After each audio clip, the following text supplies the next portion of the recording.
Bonjour à tous, dans cette nouvelle série sur la finance d'entreprise. Aujourd'hui, nous allons voir une vue d'ensemble de cette fonction.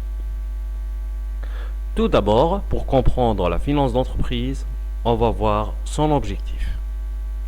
L'objectif principal de la finance d'entreprise est l'augmentation de la valeur de l'entreprise, bien sûr, moyennant la planification et la mise en œuvre de ressources de gestion. Le tout en équilibrant risque et rentabilité. Pour bien comprendre l'objectif, nous allons voir cet objectif sur 3 phases. Première phase, investir en quoi? Et le choix d'investissement. Deuxième phase, comment financer cet investissement? Le choix du financement.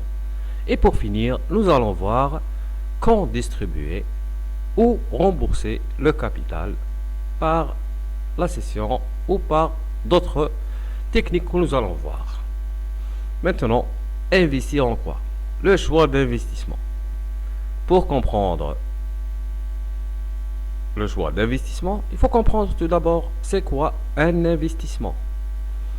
Alors, un investissement, on le définit comme étant une acquisition dont l'avantage économique attendu dépasse une année.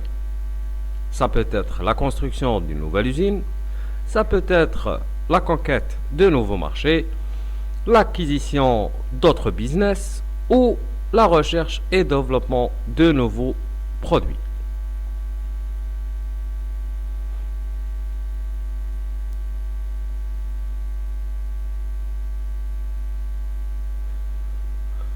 Maintenant, vu qu'un investissement augmente la valeur des actifs d'une entité, automatiquement, parallèlement, il y a une augmentation des passifs. Cette augmentation pourrait se faire par le biais des capitaux ou bien par le biais des dettes. Nous allons voir tout ça au détail un peu plus tard. Maintenant, nous allons nous concentrer sur le choix d'investissement. Et pour qu'un investisseur soit en quelque sorte sûr de son investissement, il est nécessaire que le financier fasse une évaluation. Cette évaluation peut être réalisée avec plusieurs techniques. Pour les besoins de ce cours, nous allons retenir 2 techniques qui sont les plus répandues. La première est celle de la valeur actuelle nette, la VAN, donc l'actualisation des flux de trésorerie, l'actualisation des cash flows dégagés durant la durée d'utilité de l'investissement. La deuxième technique, c'est celle du taux de rentabilité interne ou TRI, qui consiste à calculer le taux de rentabilité annuel composé attendu par l'investissement.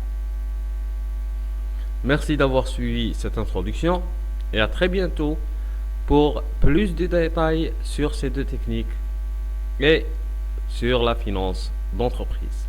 Au revoir.